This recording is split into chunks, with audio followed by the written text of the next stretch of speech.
Assalamualaikum warahmatullahi wabarakatuh. Selamat malam semuanya. Terima kasih telah bergabung dalam webinar pada malam hari ini dengan tema transformasi digital dalam perkembangan ekonomi syariah, tantangan blockchain dan peluang aset kripto syariah di era 5.0.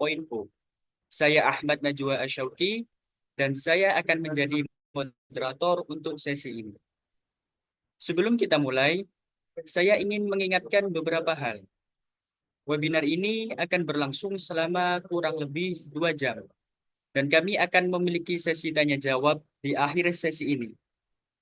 Untuk teman-teman, jangan ragu untuk mengajukan pertanyaan di sesi tanya jawab nanti. Sekarang, izinkan saya memperkenalkan pemateri kita pada malam hari ini, yaitu beliau bernama Dea Saka Kurnia Putra, STRMP, CBP, CAP, CAPC. Sebagai founder and chairman Asosiasi Aset Kripto Syariah Indonesia atau biasa disebut dengan AKSI. Dari riwayat pendidikan beliau sendiri, pada tahun 2014 sampai 2018, beliau pernah menempuh pendidikan di National Cyber and Crypto Polytechnic. Pada tahun 2023, beliau pernah menempuh pendidikan di Frankfurt School of Finance and Management. Lalu pada tahun 2021 sampai dengan 2026, beliau pernah menempuh pendidikan di International Open University. Beliau juga merupakan founder dari berbagai platform dan organisasi. Di antaranya yaitu Halal Fee, Belajar Blockchain, Blockchain Founders Club, Stephen Indonesia, Vulcan Indonesia, Dinopits Indonesia, Selebgoci Indonesia, Move to Earn Indonesia, LinkedGram, dan Indonesia Blockchain Forum and Indonesia Blockchain News.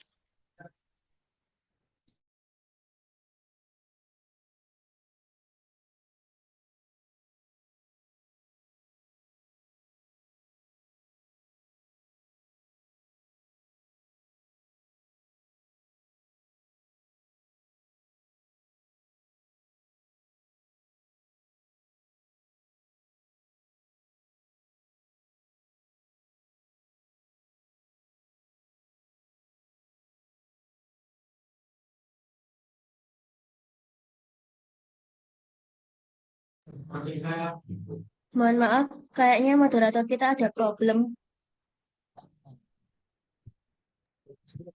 Langsung dilanjut aja, nggak apa-apa kali Mbak.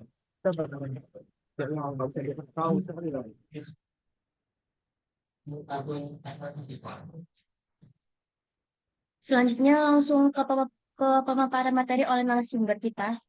Kepada narasumber dipersilakan.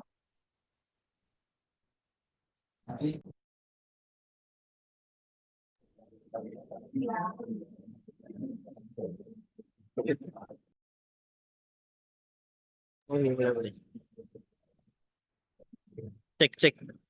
Apakah suara saya terdengar Mbak? Baik, Jelas nggak Mbak? Ya, Jelas ya? jelas. Oke. Type. Bismillahirrahmanirrahim. Assalamualaikum warahmatullahi wabarakatuh.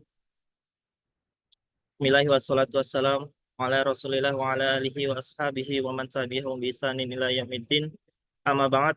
Alhamdulillahilladzi bi ni'mati tatimmus sholihat. Kita semua telah diberikan oleh Allah Subhanahu wa taala waktu keluangan untuk menuntut ilmu di malam hari yang indah ini. Alhamdulillah di Jakarta baru saja ada hujan. Alhamdulillah. Semoga teman-teman yang ada di seluruh Indonesia juga mendapatkan barokahnya. Jadi seperti judulnya, pada malam hari ini kita akan sedikit belajar tentang Crypto Asset Investment 101 for Muslim. Tidak hanya Muslim sebenarnya, tapi karena kita berbicara crypto aset syariah, maka kita akan merefer banyak ke kaidah-kaidah yang ada di agama Islam. mungkin saya pribadi memohon waktunya sebentar bagi antum semua untuk berkenan mendengarkan sedikit apa yang Ana sharing malam ini. Insya Allah tidak ilmu yang berat, jadi silakan disimak. Jadi perkenalkan sebelumnya tadi sudah diperkenalkan ya sama moderator. Kita bahasanya nyantai aja kali ya. Ana sendiri juga masih 20-an tahun. Namanya Deasaka Kurnia Putra, dapat dipanggil Putra dan segelintir sedikit sertifikasi Ana. Di sini mewakili Asosiasi Aset Kripto Syariah Indonesia atau AKSI. Berikut segelintir background pendidikan Ana. Pernah kuliah di Politeknik Siber dan Sandi Negara di Prodi Manajemen Persandian atau Crypto Management, dan juga di Frankfurt School of Finance and Management di Frankfurt School Blockchain Center, di Prodi DeFi, Bitcoin, dan Non-Fungible Token, dan juga sekarang sedang menempuh pendidikan Usuluddin di International Open University atau IOU. Berikut beberapa sertifikasi Ana, mungkin ada yang beberapa belum Ana update, nggak begitu penting juga. Dan sekarang aktivitas Ana sebenarnya day to day yang nomor 6 ini menjadi crypto officer di Badan Siber dan Sandi Negara, yang berarti Ana adalah mungkin bahasanya, sorry, jangan Ana ya, saya aja ya. Saya seorang ASN atau PNS day to day-nya, tapi eh, di luar juga aktif di lebih dari sebenarnya 40 lebih organisasi, baik itu profit maupun non-profit. Beberapa menjadi komisaris, beberapa menjadi komisaris utama, beberapa menjadi direksi, beberapa menjadi direktur utama di beberapa perusahaan, dan juga menjadi chairman atau ketua umum di beberapa asosiasi, salah satunya Asosiasi Aset Kripto Syariah Indonesia. Selain di kancah nasional, saya juga cukup aktif di salah satunya yang mungkin start dari ini. Saya Vice President Chapter Indonesia atau Wakatumnya Indonesia untuk Global Islamic Chamber of Trade and Commerce. Ini seperti Kamar Dagang dan Industri Indonesia atau Kadin Indonesia, tapi versi global dan Islamic. Kemudian juga di ISO, IC, GTC. Kalau teman-teman tahu SNI, nah itu versi globalnya adalah ISO. Kemudian di OSWAR, Open Standard Web3 Attack Reference. Kemudian di ITSA, International Token Standardization Association. Kemudian di ECOTA juga, European Carbon Offset Tokenization Association. Kemudian di Digital Euro Association juga, dan beberapa company lainnya. Mungkin kita start belajar di sini dari kitab yang mungkin teman-teman juga sudah pernah belajar ya, kita review sedikit. Kita mengambil faidah dan ilmu dari kitab ini yang kitabnya berjudul Landasan Dasar dalam Fikih Muamalah Kontemporer, yang ditulis oleh Asy-Syaikh Khalid bin Abdullah Al-Muslih. Teman-teman ada yang tahu nggak di sini? Kalau udah ada yang pernah baca, boleh dong chat di kolom komentar sudah baca Kak gitu. Kalau belum silakan chat belum. Kita lanjut. Keutamaan menuntut ilmu. Man salaka tariqan yaltamisu fihi ilman sahalallahu lahu tariqan ilal jannah. Barang siapa yang menempuh suatu perjalanan bertujuan mencari ilmu agama, maka Allah mudahkan baginya jalan menuju surga. Dan ilmu yang dimaksud adalah ilmu agama. Keutamaan fikih, man yuridillahu bihi khairan yufaqihu fiddin. Barang siapa yang dikehendaki kebaikan oleh Allah, maka Allah akan membuatnya faham tentang agamanya. Dan belajar ilmu, terutama ilmu fikih muamalah kontemporer, itu merupakan faktor terbukanya pintu-pintu yang terkunci. Mengetahui kaidah dan pokok dasar ini bertujuan membuka banyak sekali pintu-pintu yang terkunci bagi para penuntut ilmu dalam bab muamalah. Oleh karenanya, cukup bagi penuntut ilmu pemula akan hal ini, sebagaimana level lanjutan pun mengambil manfaat dari ilmu ini.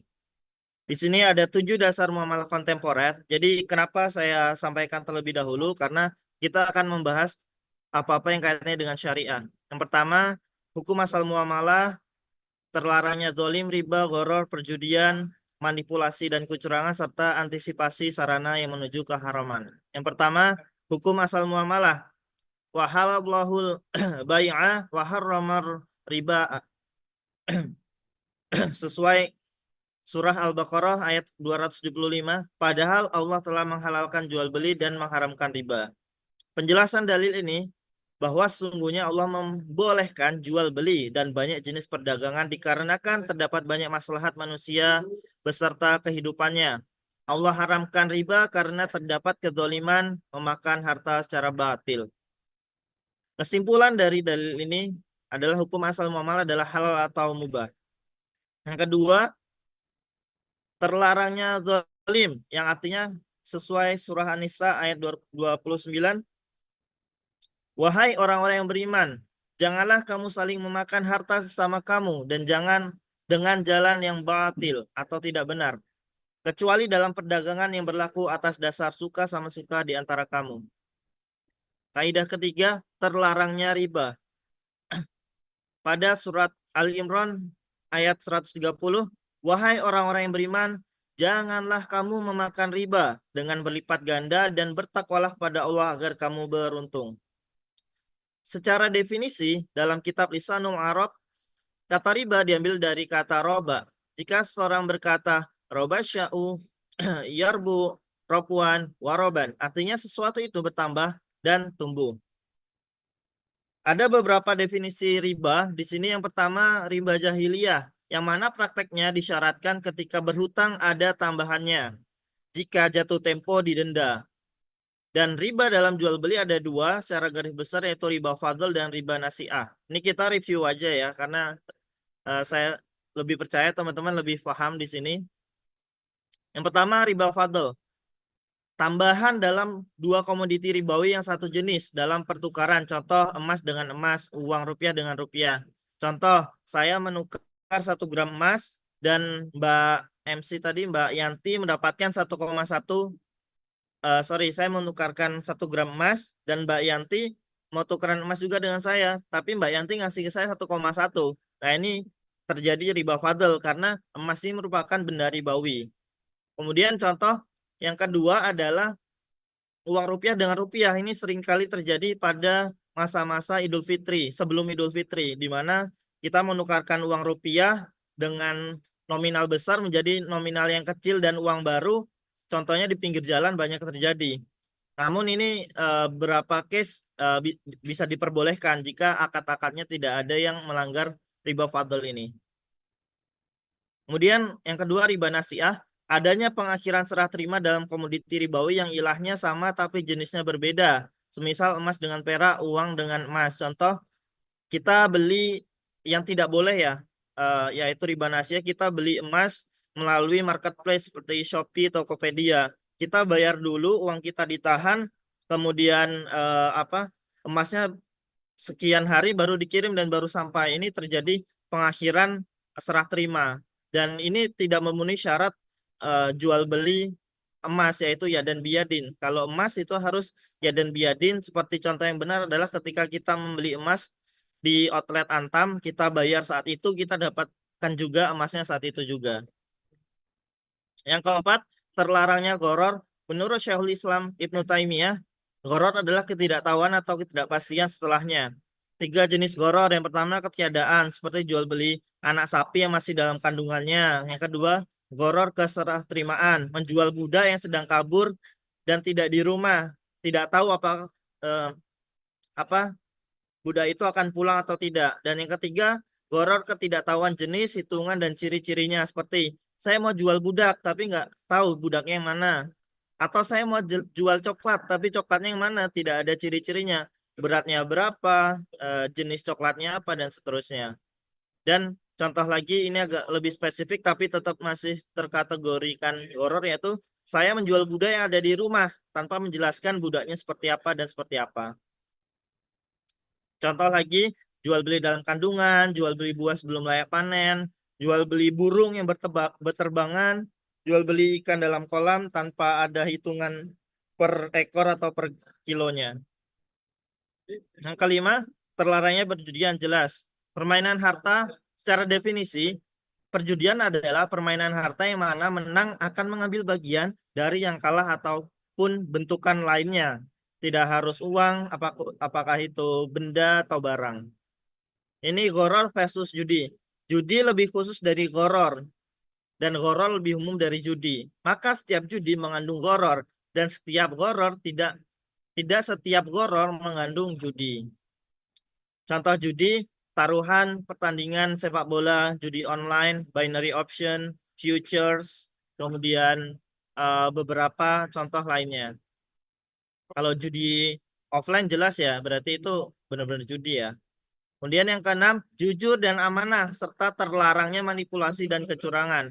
Jujur secara bahasa adalah kesesuaian akan realita yang ada dan amanah adalah lawan dari kata berkhianat. Dalilnya Rasulullah menanyakan, "Apa ini wahai penjual makanan?" Penjual menjawab, "Itu terkena hujan wahai Rasulullah." Rasulullah bersabda, "Kenapa kamu tidak taruh saja yang kehujanan di atas supaya orang-orang tahu akan hal ini?" Dan Rasulullah melanjutkan, "Barang siapa yang curang atau menipu maka dia bukan termasuk golonganku." Nah, menyembunyikan kecacatan barang dagangan saja itu termasuk eh, kecurangan atau ketidakjujuran. Maka seperti apa kita saat ini? Kita lihat fenomena kita di sekitar kita seperti apa. Maka akan kita temukan ada yang lebih parah seperti itu. Contohnya kita menjual barang di marketplace tanpa deskripsi yang sesuai. Kemudian contoh lagi jujur dalam menyampaikan deskripsi dan sesuai gambar yang dipajang di marketplace. Jangan pakai gambar yang bagus tapi yang dijual barangnya jelek. Dan yang terakhir adalah mengantisipasi sarana yang menuju keharaman. Contohnya adalah membuat website untuk judi online, membuat website untuk prostitusi online, menjual website untuk pornografi dan seterusnya. Oke, kita masuk ke bahasan utama, kripto aset atau aset kripto. Secara definisi, aset kripto adalah aset digital yang menggunakan teknologi blockchain yang di dalamnya menerapkan sistem kriptografi. Kriptografi adalah ilmu kripto atau ilmu persandian untuk mengamankan transaksinya. Di sini langsung saya ajarkan cara menilai aset kripto yang sesuai dengan syariah. Yang pertama dari sudut pandang fikih dan yang kedua dari sudut pandang maqasid syariah. Dari sudut pandang fikih, Syekhul Islam Ibnu Taimiyah rahimahullah berkata, hukum asal dalam muamalah yang dibutuhkan oleh manusia adalah tidak diharamkan kecuali jika ada dalil dari Al-Quran dan As-Sunnah yang menunjukkan keharamannya. Bisa dilihat di kitab Majmu' Fatawa jilid 28 halaman 386. Secara maqasid syariah, Islam di sini jelas tidak akan mengizinkan seseorang menjerumuskan diri dalam kehancuran atau doror. Baik dalam 1 agama, 2 nyawa, 3 akal, 4 nasab, dan 5 harta. Suatu apapun yang awalnya halal atau mubah bisa menjadi terlarang jika menyebabkan madorot atau suatu bahaya. Kedudukan aset digital di sini, menurut Mufti Faras Adam menjelaskan bahwa aset digital adalah representasi digital dari suatu nilai. Contoh aset kripto, NFT, dan beberapa aset lainnya. Suatu aset digital tidak mengabaikan aset sebagai aset yang sah dan diakui dalam syariah. Karena faktor pendorong untuk menjadi aset yang valid adalah kemampuan untuk diambilnya manfaat dari aset dengan cara yang wajar. Cara menilai aset digital. Ini perhatikan ya teman-teman ya. Aset nyata memberikan beberapa manfaat fisik di dunia nyata. Aset keuangan memberikan berbagai utilitas dan manfaat dalam dunia keuangan. Dan aset digital memberikan utilitas dan manfaat di dunia tentunya digital dong. Oleh karena itu, ketika mengukur apakah sesuatu adalah aset yang dapat dikenali dan valid dalam syariah, kita perlu memahami 1, tujuan, 2, manfaat, dan 3, utilitas di mana aset itu ada, 1 ada, 2 beroperasi, 3 berfungsi, dan 4 bergerak. Ini perlu diperhatikan sama teman-teman. Halal haramnya. Halal haramnya aset kripto bergantung pada setiap proyek aset kriptonya. Tidak bisa dihukumi secara umum. Aset kripto itu haram, itu halal. Tapi mereka memiliki hukumnya masing-masing. Setiap aset kripto memiliki hukumnya masing-masing. Hukum asalnya, pada dasarnya aset kripto memiliki hukum halal. Kecuali ada hal-hal yang membuatnya menjadi haram. Yang pertama, jenis usaha issuer aset kripto tersebut. Yang kedua, sumber pendanaan issuer aset kripto tersebut. Kalau teman-teman ada yang belum tahu apa itu kripto, ini bisa dilihat contohnya Bitcoin, Ethereum, Tether, BNB, Solana, USDC, XRP, Dogecoin, Poundcoin, Cardano. Ini hasil tangkap layar dari website coinmarketcap.com. Lalu kita bahas fatwa MUI. Fatwa ini dilaksanakan terakhir 2021. Kebetulan tahun 2024 tidak membahas tentang ini, istimewa ulamanya. Jadi istimewa ini dilaksanakan yang ketujuh itu di Jakarta pada 9 sampai 11 November, dan ditutup waktu itu menterinya masih Pak Yakut Khalil Qomas. Ini diikuti oleh 700 peserta, diikuti oleh pimpinan MUI pusat, kemudian juga dari daerah. Dan membahas 17 poin bahasan, salah satunya adalah hukum cryptocurrency. Langsung kita bahas. Yang pertama, penggunaan. Ini ada beberapa kejanggalan dan ketidaksesuaian fatwa yang disampaikan. Jadi kita coba bedah satu persatu. Penggunaan cryptocurrency sebagai, nah ini yang pertama aja udah salah. Penggunaan cryptocurrency di Indonesia tidak pernah diatur istilah cryptocurrency. Secara peraturan perundang-undangan, di Indonesia itu bukan cryptocurrency tapi crypto aset. Ini berarti satu udah kurang pas. Yang kedua, sebagaimana uang hukumnya haram, jelas karena ini tidak tidak sesuai dengan UU nomor 7 tahun 2011 dan PBI nomor 17 tahun 2015. Yang kedua, cryptocurrency sebagai aset atau komoditi tidak sah diperjualbelikan karena mengandung gharar, doror, dan qimar. Nah, ini pendefinisian gharar, doror, dan qimar ini mendapatkan feeding yang mungkin kurang pas. Kenapa para ulama bisa mendefinisikan kripto sebagai gharar, doror, dan qimar? Dan tidak memenuhi syarat sil'ah secara syar'i, yaitu ada wujud fisik. Seperti yang kita bahas tadi, namanya aset digital berarti wujud fisiknya adalah digital. Yang pertama berarti kripto ini memenuhi syarat. Yang kedua, memiliki nilai. Tentu kripto memiliki nilai. Dua, memenuhi syarat. Yang ketiga, diketahui jumlahnya secara pasti. Jelas, jumlahnya jelas pasti. Contoh, Bitcoin supply-nya 21 juta. Sedangkan kalau kita lihat uang fiat kartal, berapa supply-nya di Indonesia? Ada berapa ribu triliun? Kita tidak bisa tahu secara pasti. Sedangkan Bitcoin saja kita bisa tahu secara pasti. Yang kemudian hak milik dan bisa diserahkan ke pembeli. Jelas, Bitcoin bisa ada hak milik dan bisa diserahkan ke pembeli. Dan poin ketiga ini yang tidak pernah dibahas oleh banyak orang dan media. Cryptocurrency sebagai komoditi atau aset digital yang memenuhi syarat sebagai sil'ah dan memiliki underlying serta memiliki manfaat yang jelas, hukumnya sah diperjualbelikan. Biasanya yang dibahas oleh media adalah cuma sepenggal kata poin pertama aja. Penggunaan cryptocurrency sebagai mata uang hukumnya haram, jelas. Karena nggak sesuai. Karena di Indonesia cryptocurrency bukan uang, bukan mata uang, tapi aset digital gitu. Nah, biasanya media mengutipnya hanya itu aja. Kemudian kita agak cepat sedikit ya, sorry kalau kemalaman. Yang pertama ada koin, ada token. Koin itu adalah kripto aset yang berbasis layer 1 blockchain tersebut, dan token adalah yang berada di bawah layer 1 tersebut. Cara memilih aset kripto yang halal. Yang pertama, kita bisa cek di website cryptohalal.cc, Islamic Finance Guru, Crypto Ummah, Practical Islamic Finance atau PIF, dan Share Life. Ini bisa dicek nanti. Materinya juga bisa di-share nanti. Kemudian kita juga harus menyeleksi dari seleksi legitimacy, project, financial token, staking. Nah, nanti kita bahas lebih dalam apa itu masing-masing ini. Mungkin di lain sesi karena ini cukup panjang, bisa seharian.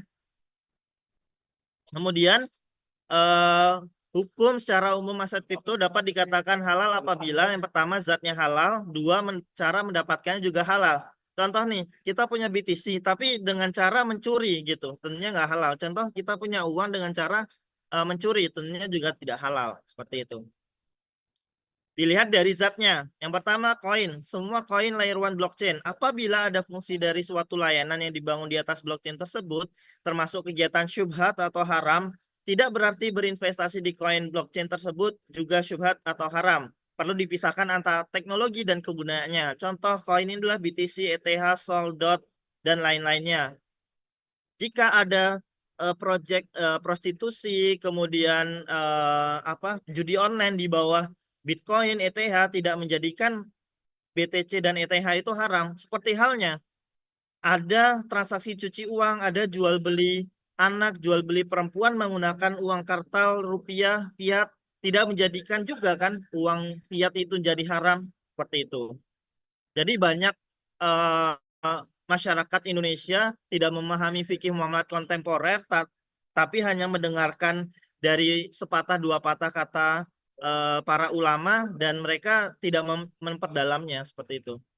Kemudian yang kedua di apps atau decentral application semua boleh kecuali ada 7 poin ini, lending, borrowing, yaitu ada F dan sebagainya, gambling, pornografi, musik, kemudian platform penyedia aset derivatif, contoh UMA, SNX, DYDX, kemudian token sintetis yang tidak ada mirroring kolateral 1:1, dan yang menyediakan fitur future option dan lainnya seperti OKB, BNB, dan BitDAO. Kemudian yang ketiga, play to earn.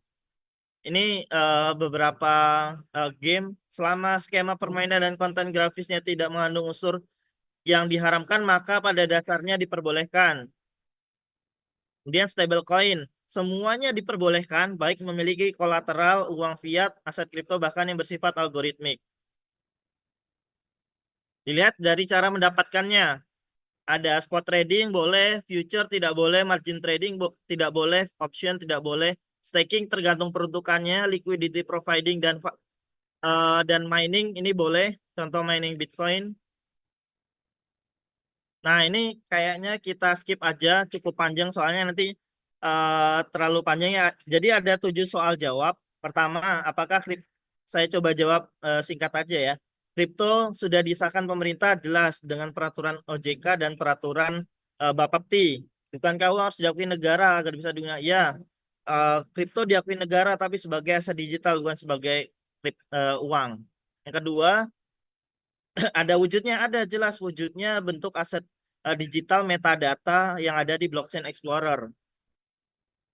Kalau saya tanya balik, Dana OVO ada wujudnya enggak? Token listrik ada wujudnya enggak? Ada wujud fisiknya nggak bisa kita pegang nggak? Kan jelas pertanyaannya ngawur kalau itu ya. Memiliki harga karena ada demand. Kemudian dari mana aset mendapatkan nilai ya karena ada demand-nya, karena ada transaksi. Kemudian bukankah kripto aset tidak stabil? Loh, jangan salah. Aset kripto ada yang stabil yaitu stable coin, ada yang back fiat, back commodity, algoritmik, stablecoin back aset kripto. Jadi ya ngawur kalau pertanyaannya nggak stabil gitu. Kemudian kripto bergantung pada jaringan internet, bukankah berarti dia menjadi ada ketika online saja, bukankah jika sedang offline semuanya menjadi hilang? Nah ini pertanyaan cukup ngawur ya. Pertanyaan ini sangat memaksakan. Sayangnya nggak sedikit yang tanya seperti ini. Terlalu memaksakan karena ikhwal adanya kripto adalah dibangun atas fakta bahwa jaringan internet sudah stabil, mengglobal, dan menjadi era baru dalam dunia keuangan. Tapi anggaplah bahwa itu butuh dijawab nih. Maka jawabannya adalah bahwa kripto aset tetap tersimpan dalam jaringan blockchain atau wallet ketika sedang offline internetnya. Dan jika itu yang terjadi, maka ada beberapa gambaran kondisi. Yang pertama, itu bisa terjadi tapi sementara. Kedua, jika gambarnya seluruh Indonesia mati internetnya dan berlangsung dalam hitungan hari, maka yang terjadi adalah kegaduhan secara nasional. Baik itu bisnis online mati, mobile banking mati, internet banking mati, bahkan seluruh kegiatan perkantoran baik perbankan dan non perbankan itu bermasalah. Jika gambarannya seluruh dunia mati internetnya dan berlangsung lama, maka yang terjadi adalah huru hara bahkan perang dunia.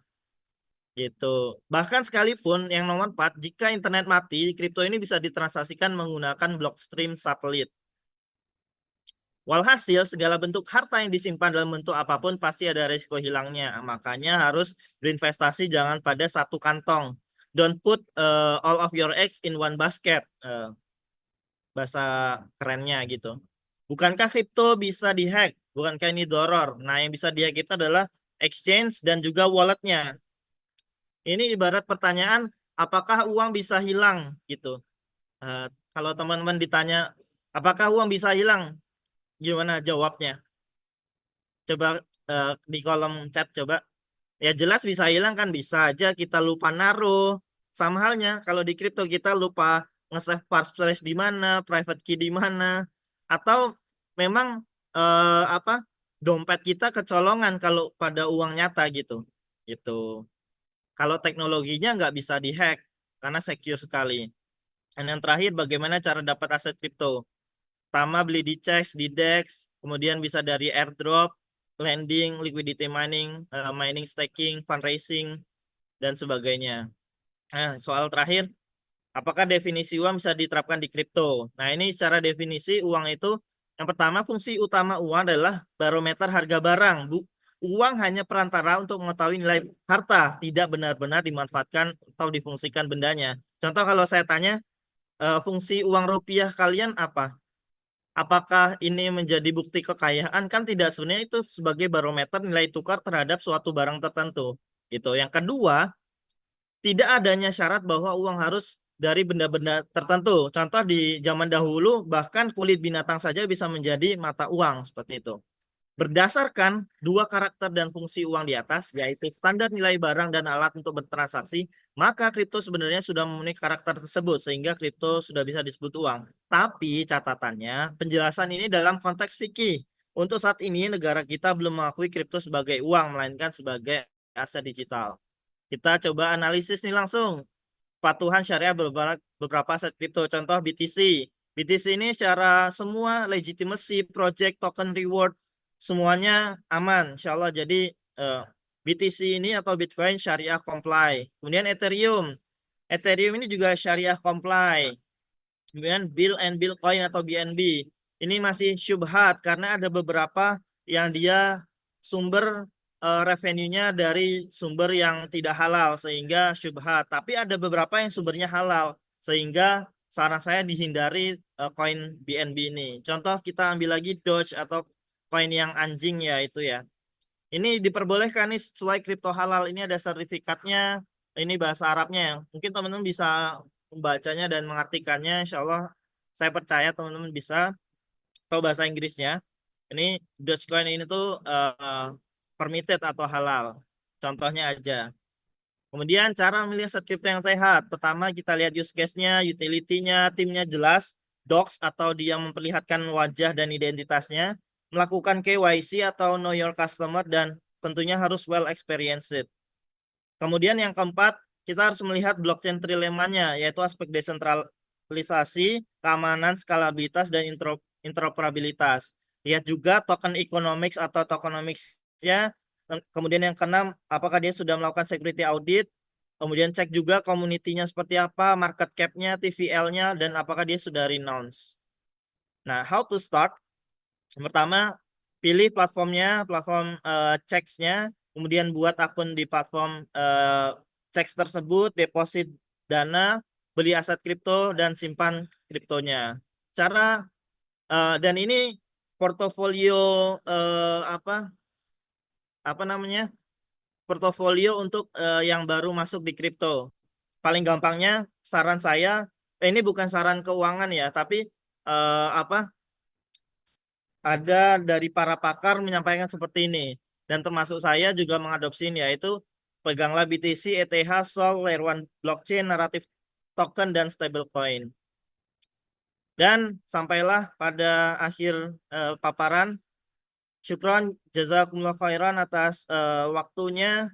Wallahu a'lam bishawab. Ana tutup. Assalamualaikum warahmatullahi wabarakatuh.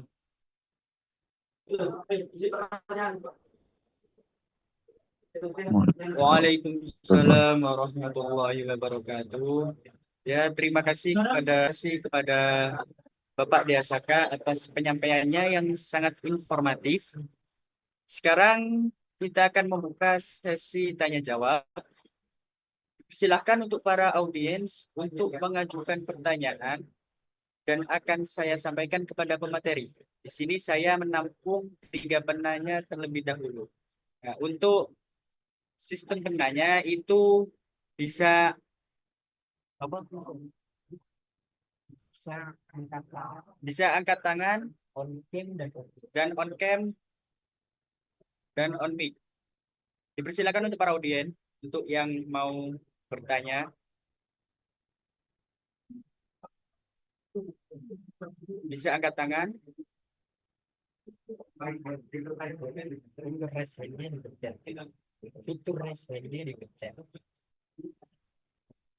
Ya untuk fitur rese-nya bisa dipencet untuk yang bertanya. Ya, bisa untuk chat juga bisa. Silahkan. Ya mungkin penanya bertanya untuk kakak Kasep bisa perkenalan terlebih dahulu.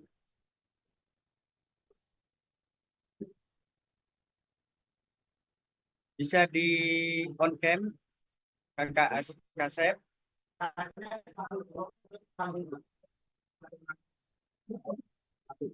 Halo kakak Kasep.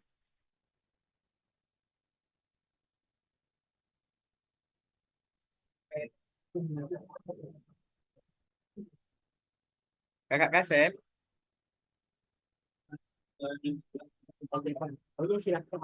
Oh ya, dipersilahkan pertanyaannya.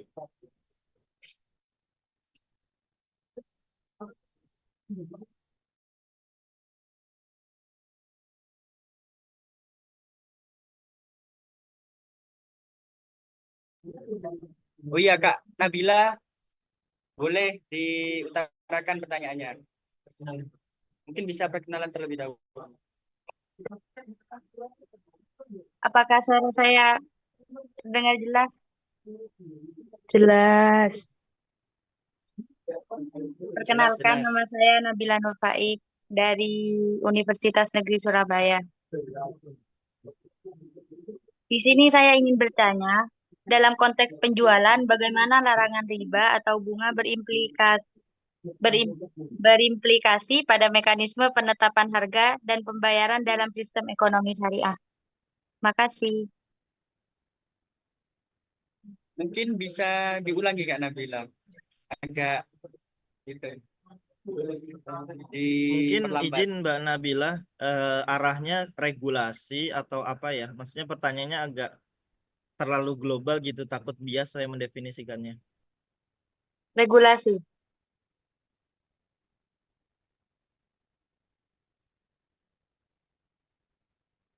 Cukup ya Kak Oke, Nabila. mungkin kalau ranahnya, sorry, kalau ranahnya regulasi, saya sebenarnya nggak punya wewenang untuk menjawab di sini ya. Tapi sebenarnya kalau di Indonesia sendiri, ini bukan kaitannya dengan regulasi ya. Di Indonesia sendiri ini yang mayoritas masyarakatnya adalah Muslim, tentunya sebenarnya ketika ada larangan riba ini efeknya cukup masif ya, apalagi masyarakat sekarang ini sudah cukup aware terhadap apa itu riba dan bagaimana mekanisme riba, sehingga masyarakat Muslim mayoritas akan coba menghindari apa itu riba, kecuali yang memang dia masih belum mendapatkan hidayah seperti itu Mbak. Dia udah tahu apa itu riba, tapi dia tetap menjalankan riba dan tetap bekerja di tempat riba seperti itu. Iya, Kak, makasih. Ada yang lainnya? Ya Kak Nabila, Makasih ya Mbak Nabila udah tanya. terima kasih Kak Nabila. Mungkin ada penanya lagi Kak Kasep gimana? Kalau nggak ada yang tanya, saya yang tanya nih, Mas. Kasep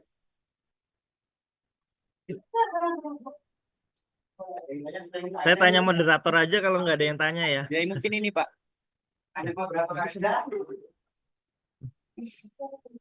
Ini Pak, ini ada Kak Kasep ini katanya mau bertanya. Boleh. Moderatornya juga boleh tanya Kak kok, Mas. Kasep Silahkan, gimana? Mas. Siapa?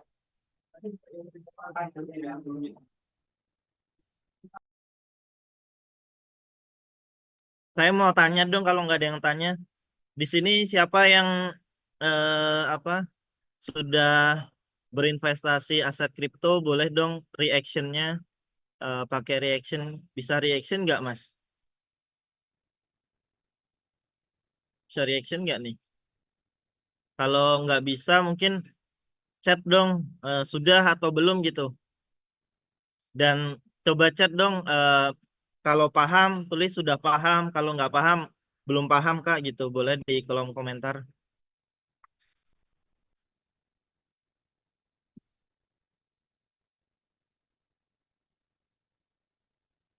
Ayo yang mau tanya silahkan ya open.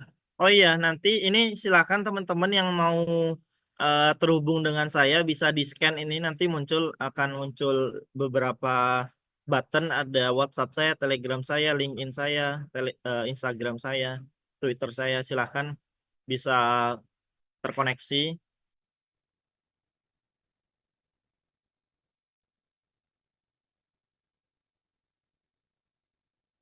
Nggak ada yang tanya nih Mas Moderator. Kayaknya udah paham semua kayaknya Mas. Ya, ya gimana teman-teman? Sudah nggak ada yang dibingungkan apa? Tuh ada yang Ini tanya Mas Mas Irhab, Irhab. Mas Irhab, Lanjut Mas ayo Irhab. silahkan Mas Boleh Irhab. on mic aja. On mic, on cam biar asik nih. Kita saling kenal. Aku juga belum pulang, lagi ada event barusan lagi di Jakarta. Ya Mas Irhab silahkan. Mas Kasep juga tadi tuh ngilang tuh. Moderatornya di Baik, ghosting sama Mas Kasep. baik. Assalamualaikum warahmatullahi wabarakatuh. Eh, Waalaikumsalam warahmatullahi wabarakatuh. Perkenalkan, Waalaikumsalam nama saya warahmatullahi wabarakatuh. Irab Najuddin dari Universitas Islam Negeri Sunan Ampel, Surabaya. Silakan Mas. Di sini pertanyaannya itu bagaimana transformasi digital dapat berkontribusi pada inklusi keuangan di kalangan masyarakat yang notabene itu terpinggirkan. Jadi masyarakat-masyarakat yang eh, menengah ke bawah. Sekian, terima kasih. Oke, terima kasih. Mungkin pertama kita perlu samakan frekuensi dulu ya, Mas. Masyarakat yang terpinggir itu seperti apa? Apakah yang di pedalaman Papua atau yang di pedesaan yang ada di Jawa? Nah, mungkin sekilas ya, transformasi digital ini memang bisa dikatakan sangat disruptif bagi kalangan menengah ke bawah karena akses terhadap teknologi digital ini memang bagi mereka pun memiliki HP pun sulit ibaratnya atau memiliki laptop pun sulit. Itu memang harus menjadi perhatian pemerintah di sini. Pemerintahlah yang memiliki tanggung jawab untuk bisa mengembangkan pertama ekonomi, yang kedua juga akses. Ini berkaitan dengan orang-orang yang berada di pedalaman Papua. Mereka pun Mas, internet aja tuh nggak ada Mas. Saya pernah ke Papua itu untuk sinyal TV aja mereka nggak ada. Even radio itu Mas cuma untuk satu desa. Jadi mereka nih untuk menerima berita-berita dari Jakarta, dari Jayapura, itu mereka mendapatkan informasi dari Dinas Kominfo. Nah, Dinas Kominfonya nanti menggunakan radio yang disebarkan ke suku-suku itu. Nah, nanti di suku-suku itu ada seperti toa, ada pengumuman, ada berita ini yang sangat penting baru disampaikan. Nah, itu memang jika kita berbicara kaum terpinggirkannya seperti itu, memang prosesnya memang akan sangat lama karena kita ketahui sendiri akses jalan ke daerah itu aja masih sulit gitu, apalagi akses internet, apalagi laptop, komputer dan sebagainya. Even listrik aja mereka belum ada gitu. Yang pertama, yang kedua kalau kita berbicara kaum menengah ke bawah yang ada di perkotaan, pedesaan, itu tentunya kita berbicara hal yang berbeda. Tentunya harus kita jadikan fokus utama adalah pengembangan ekonominya terlebih dahulu. Nah, di sini eh, transformasi digital ini memang akan menjadi problem tersendiri bagi mereka. Karena mereka tidak memiliki akses digital itu, tapi mereka harus menggunakannya. Contoh, transfer mereka aja susah gitu. Makanya mereka harus menggunakan BRI Link atau ada kios-kios yang menyediakan jasa transfer yang biayanya 5-10 ribu. Itulah yang menjadi boundaries para kalangan menengah ke bawah. Nah, itulah yang menjadi sebenarnya bukan menjadi pendorong, tapi memang terkadang menjadi problem bagi kaum menengah ke bawah yang tidak memiliki akses digital. Seperti itu, Mas. Ya gimana Mas Irham? Mungkin cukup Mas, tadi jawabannya cukup mem- cukup memuaskan. Ya terima kasih. Terima kasih Mas Irhab sudah mau speak up Ya, ya. terima kasih Mas Irham. Ya mungkin kami moderator mungkin menampung satu pertanyaan lagi. Itu ada tuh dari Nah Mas ini Kasep, masuk Mas. dari Mas Kasep. Pertanyaannya, bagaimana sih cara kerja kripto itu?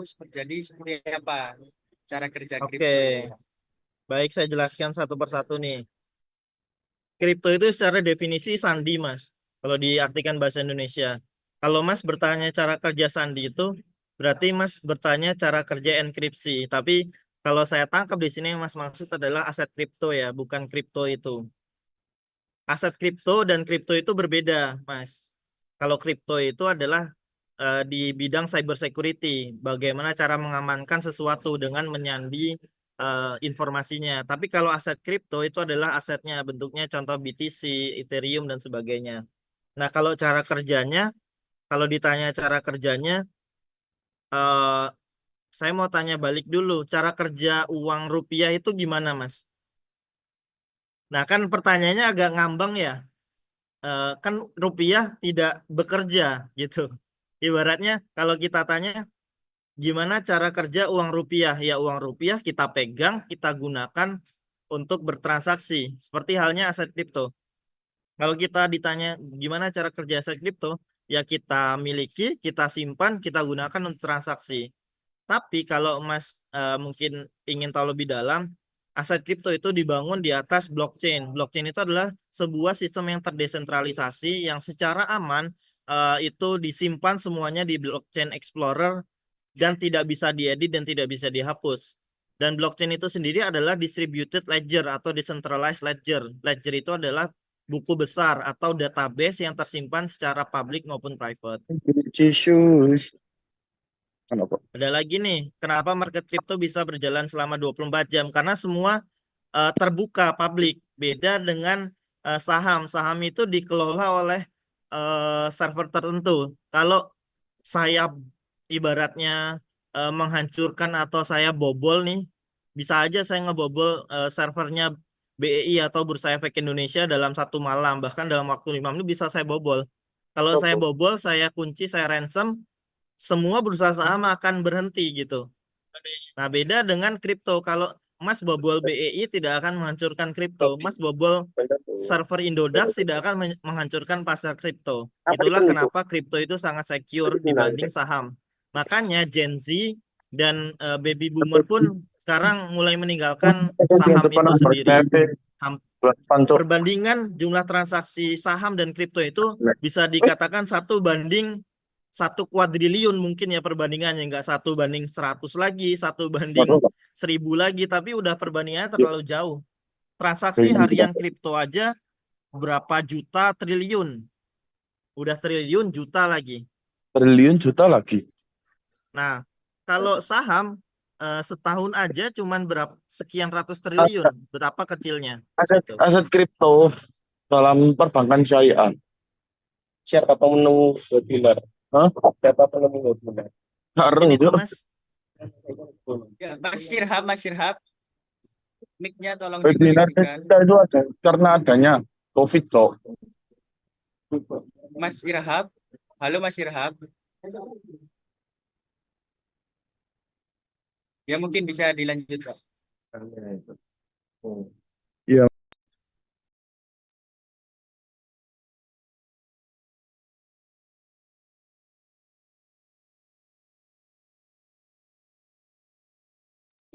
Udah Mas, udah lanjut Mas, udah selesai. Silakan kalau ada yang tanya lagi. Ya mungkin Itu ada yang Mas angkat tangan Aditya tuh Mas. Ahmad Saputra. Mas Aditya Ahmad Saputra silahkan. Oke, terima kasih atas waktunya, Pak. Perkenalkan, nama saya Aditya Ahmad Saputra. Di sini saya ingin bertanya tentang bagaimana sih prinsip-prinsip syariah itu dapat diterapkan dalam teknologi blockchain supaya menjamin transparansi dan keadilan dalam transaksi ekonomi digital. Terima kasih. Dalam teknologi apa tadi, Mas? Suaranya Dalam kotak-kotak. ekonomi digital. Boleh diulangi pertanyaannya? Putus-putus Oke. tadi. Bagaimana prinsip-prinsip syariah ini dapat diterapkan dalam teknologi blockchain supaya menjamin transparansi dan keadilan dalam transaksi ekonomi digital. Terima kasih. Oke, jadi pertanyaan ini cukup basic ya. Terima kasih sebelumnya Mas Aditya Ahmad Saputra atas pertanyaannya. Kalau ditanya gimana prinsip syariah bisa diterapkan di blockchain, sebenarnya seluruh yang disediakan oleh blockchain itu sudah memenuhi kaidah syariah. Karena pertama, blockchain itu transparan, itu tentunya memenuhi kaidah syariah. Yang kedua, blockchain itu auditable. Blockchain itu bisa dicek oleh semua orang. Blockchain itu security-nya ibaratnya di atas seluruh teknologi yang ada sekarang. Itu tentunya mencegah fraud. Dengan adanya transparansi tentunya akan mencegah adanya korupsi. Kalau nanti di Indonesia sudah menerapkan CBDC atau Central Bank Digital Currency yang dikeluarkan oleh Bank Indonesia, tidak akan ada lagi korupsi transaksinya di di pom bensin pakai kardus, pakai koper, nggak akan ada lagi karena semua uang akan bisa ditrace oleh Bank Indonesia karena semua uang yang dikeluarkan digital itu bisa dicek dan Bank Indonesia bisa saat itu juga membekukan rekening dan uangnya ketika diindikasikan ada transaksi korupsi. Itu yang pertama. Yang kedua, kalau teman-teman pernah transfer uang ke luar negeri, berapa lama settlementnya? Ada yang 3 hari, ada yang 7 hari. Tentunya kalau di blockchain kita tidak mengenal waktu settlement lagi, langsung live. Ini banyak sekali membantu umat muslim yang ada contoh di Palestina, di Eropa, di US, dan terutama di Rusia. Ketika kemarin Rusia Swift code-nya itu di-ban oleh NATO.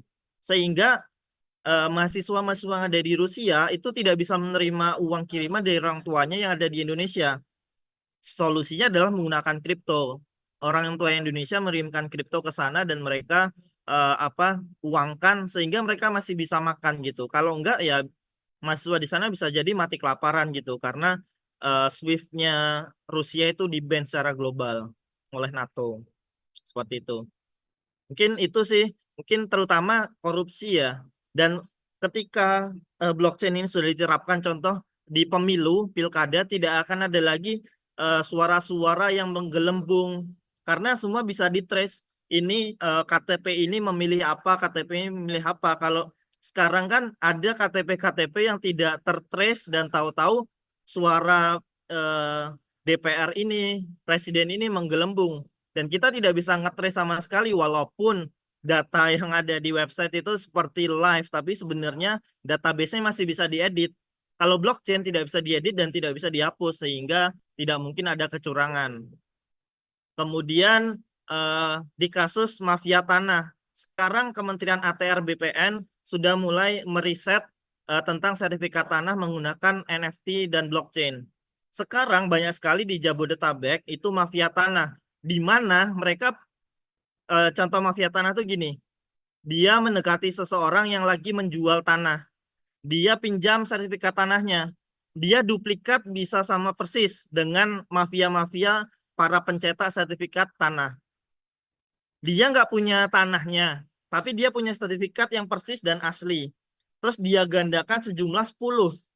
Terus dia jual ke banyak orang. Satu tanah 10 M, contoh 1 M. Dia bisa jual ke 10 orang. Dia dapat 10 M tanpa memiliki tanah tersebut. Makanya banyak terjadi sengketa tanah. Oh ini milik saya. Semua mengakui milik saya. Dan semua terbukti sah karena sertifikatnya sama persis. Karena tidak ada validasi bahwa sertifikat ini yang asli yang mana. Kalau pakai blockchain semuanya sudah tervalidasi. Contoh lagi di Kemendikbud. Kemendikbud sudah pakai blockchain untuk memvalidasi ijazah elektronik teman-teman mahasiswa. Dulunya banyak sekali ijazah-ijazah bodong. Sekarang nggak bisa lagi karena semua sudah berbasis blockchain. Itu contohnya, Mas Adit. Semoga menjawab ya. Ya, Pak. Terima kasih, Pak. Jelas nggak, Mas? Aman ya? Aman, aman, Pak. Oke.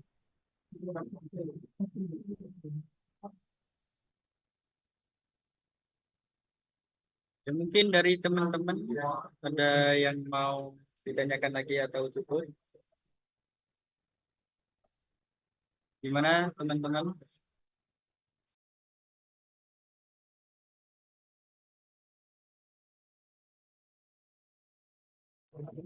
Ya, ayo teman-teman yang masih mungkin yang masih dibingungkan perihal kripto sama blockchain ini.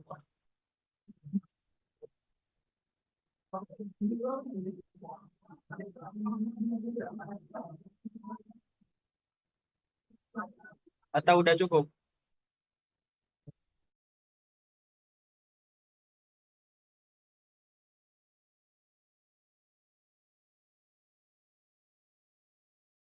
Mas Ahmad Bayaki, persilakan.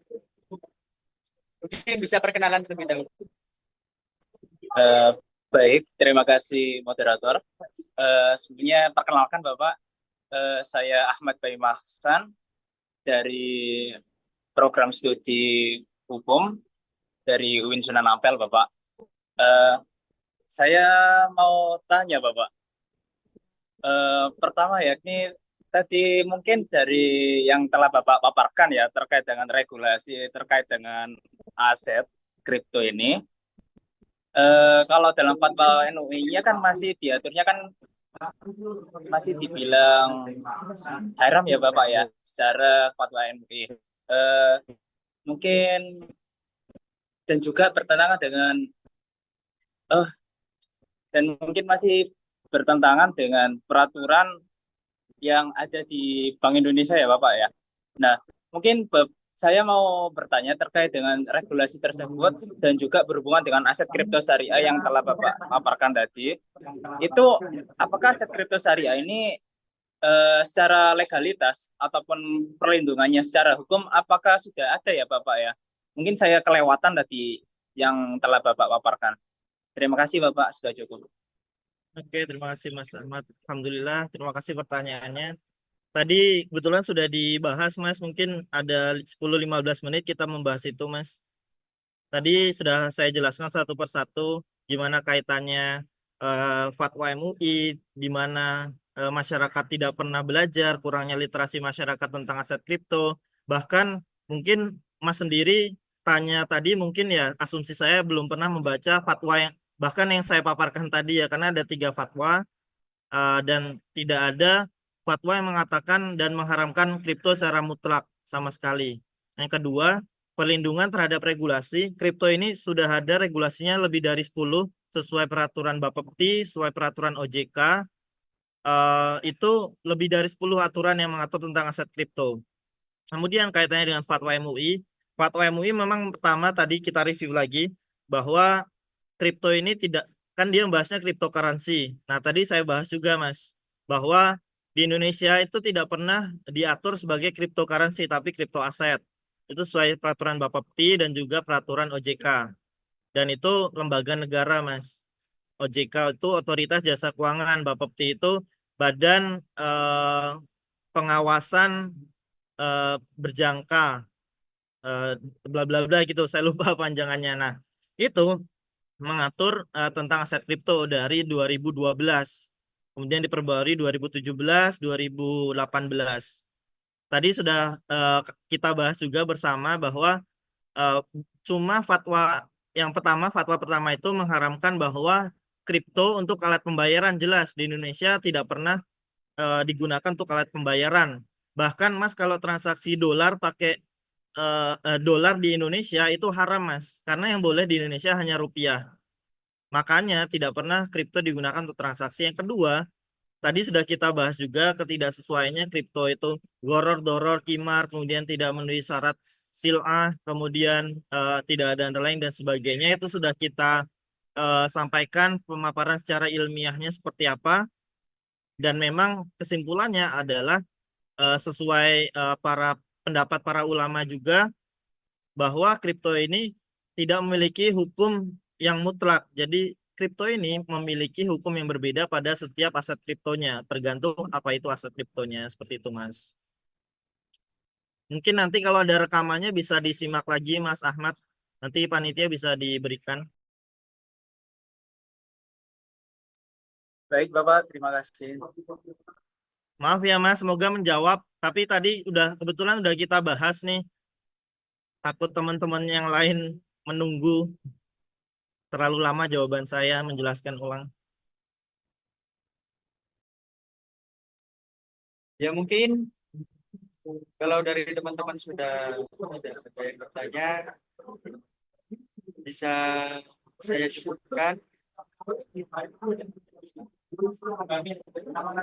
Ya, terima kasih kepada Bapak Dasaka khususnya telah menyampaikan materi yang sangat informatif, dan juga kepada para peserta yang telah bertanya dan yang telah bergabung pada webinar pada malam ini.